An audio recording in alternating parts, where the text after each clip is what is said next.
বরদাদা বাবু দেখবেন, চলুন কে এসছে।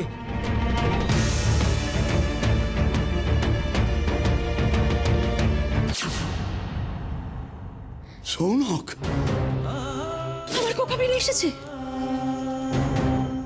লোকটা আদেও সৌনক তো? স্মৃতি হারিয়ে গেছে সত্যি সত্যি নাকি এই সৌনক সেজে এসেছে? তুমি কে? শুনতে পাচ্ছ? কে তুমি? আমি বুঝতে পারছি না আমার শহরের বাবুকে কারা নিয়ে গেছে। কেমন আছেন তিনি? আর আপনি আমাকে বলছেন? আরে ওনারা তো বলছে যে ওদের জমিদারের ওদের বাড়ির ছেলে অনেক বছর পর ফিরে। বিশ্বাস করি না আমি সেটা। বললেই হলো নাকি জমিদারের ছেলে এত বছর পর ফিরে এসেছে? দাদা, জমিদার বাড়িটা কোন দিকে? এই তো সামনেই, বাঁ দিকে। সৃষ্টি, করবেন না, চিৎকার করবেন না। কুমার বাহাদুর এখনই আসবে, আপনাদের সকলকে বস্তান করবেন।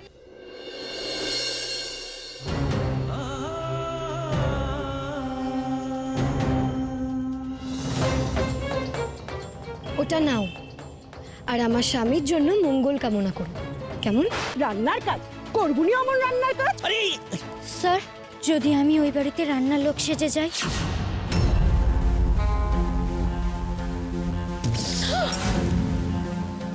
এত কষ্ট করে আমার বিষটা নষ্ট করে দিল। এখনো তিলক তোমাকে চেনেনি। কে তুমি?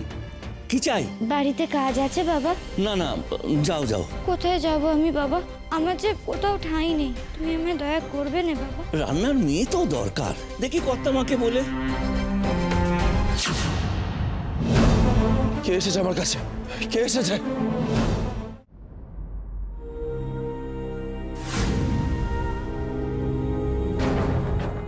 এদিকে কেন এসেছিলে? আমি যে ভুল আজ করলে আর কোনোদিনও করবে না।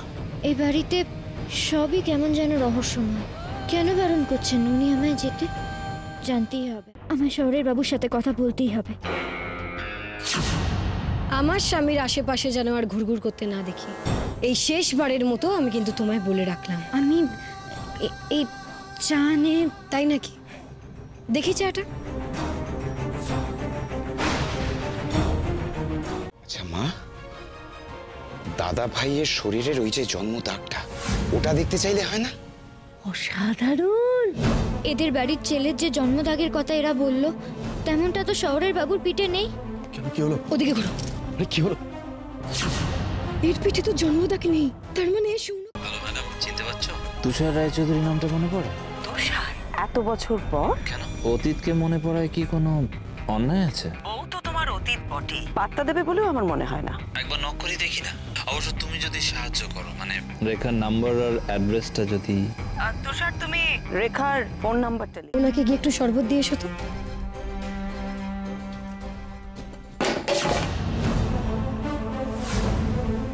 হাত কেটে গেল, আর কেউ দেখলো না?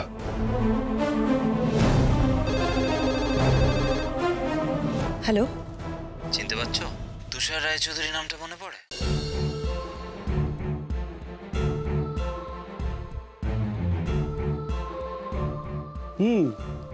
ভালোই তো আছে দেখছি, কথাও বলতে পারছি। কে সৌনক? কথা বলতে পারছো তো? পারছি, আমি ঠিক আছি এখন। বাহ, এই তো কেমন কথা বলছে। আস্তে আস্তে একদম ঠিক হয়ে যাবে। এখন ওর ঘর থেকে একটু বেরোনো দরকার। সকালবেলায় খালি পায়ে শিশিরের ওপর হাঁটবে, কেমন? দেখবে মন ভালো লাগবে। শঙ্কর, তুমি ওকে নিচে নিয়ে যাও, সবার সঙ্গে থাকুক। হ্যাঁ হ্যাঁ, এসো এসো, আয় আয় খোকা, চল। তুমি দাঁড়াও বউ, কথা আছে। বললেই তো আর স্মৃতি ফিরে আসে না, সময় লাগে। কিন্তু একটা কথা আমি তোমাদের সবাইকে বলছি, বাড়ির লোকজন ছাড়া বাইরের লোকজনের সামনে ওর হারানো স্মৃতি নিয়ে বিশেষ কিছু বলতে যেও না। কে জানে কে কি বলতে পারে, এতে তোমাদের খারাপ লাগবে আর পেশেন্টেরও খারাপ হবে। হ্যাঁ ডাক্তারবাবু, আপনি ঠিকই বলেছেন। আমি সবাইকে বলে দেবো, আমার ছেলে সুস্থ হওয়ার জন্য আমি সব কিছু করব। যতদিন না আমার খোকার স্মৃতি ফিরে আসছে, ও আমাকে মা বলে না ডাকছে, ততদিন আমার শান্তি নেই।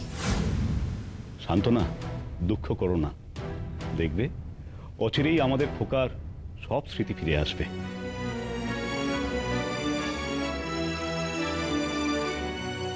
এই রে, স্মৃতি ফিরে পেলেই তো এই ছেলে এখানে থাকবে না।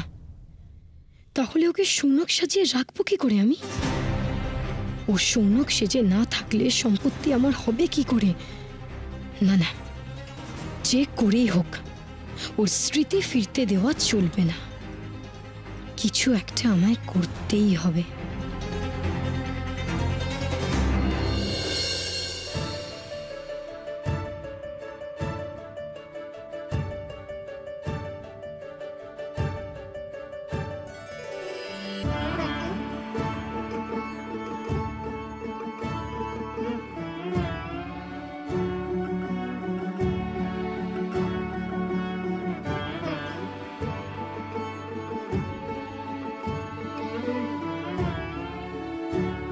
দেখো কা, আমি তোকে খাইয়ে দিই।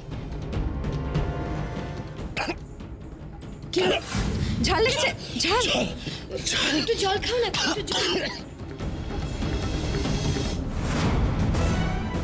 এ কি কি দিলে এটা তুমি?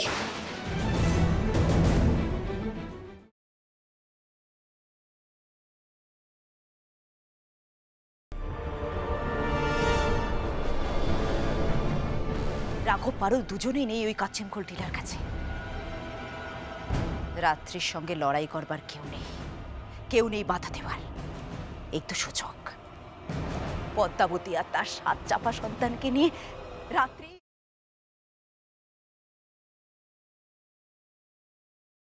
রামচন্দ্র, কিন্তু সে এত টাকা জোগাড় করলো কোথা থেকে? এবার বড় জামাইয়ের সঙ্গে একটা বোঝাপড়া করতেই হবে, আর কোনো উপায় নেই। সে জামাই হলো, অন্যায়টা কিন্তু অন্যায়। আমি বড় জামাইকে প্রশ্ন করব, এতগুলো টাকা সে কোথায় পেল, কে দিল?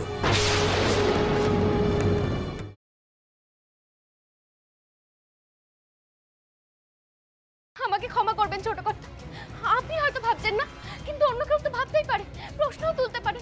তাছাড়া আমি তো কোনো রোজগারও করি না, তাই বলছিলাম কি কেষ্টর অপারেশনটা না হয়। 1 মিনিট শ্যামা, জাস্ট আপনার ইগোর জন্য, মানে আপনি আমাকে টাকা দিতে পারবেন কি পারবেন না বলে আপনি নিজে ভাইয়ের অপারেশন।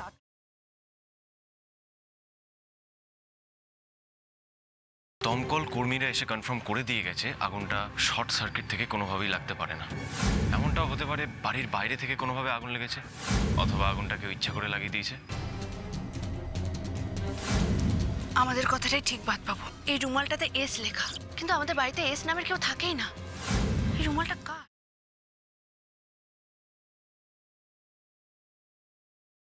কি কঠিন কষ্টে থাকতে হয় ওই গ্রামের মেয়েদের। স্বামী থাকতেও সারা থান পড়ে থাকতে হয়। স্বামী চলে গেলে জানেও না তারা আবার ফিরবে কিনা। আমাকে ছেড়ে যেতে তোমার একবার বুকে বাজলো না? ফিরে এসো, ফিরে এসো বলছি।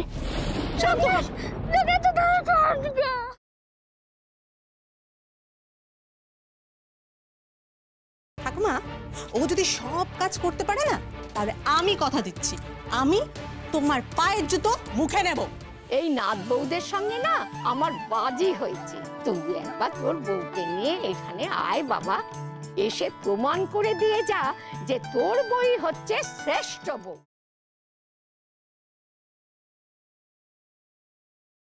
আর রজতা বরক্ষিতের ওই ছেলে, তাকে তো কোনোদিন আমি চোখেই দেখিনি। সেই মেয়েটা না, সেদিন সঙ্গে পুলিশ ছিল বলে আমাকে বহুত রেলা দেখিয়েছিল। আমার গালে চড় মারা। আজ তোমাকে বুঝিয়ে দেবো অরুণাবরক্ষিত কি জিনিস।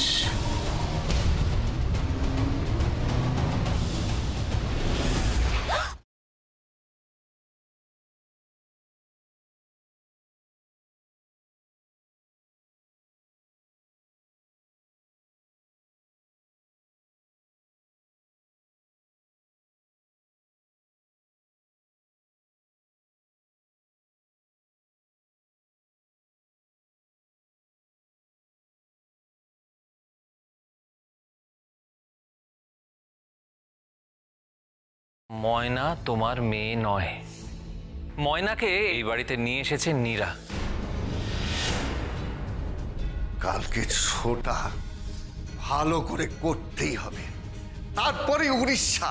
পুলিশ আমলকির আর টিকিটাও ছুঁতে পারবে না।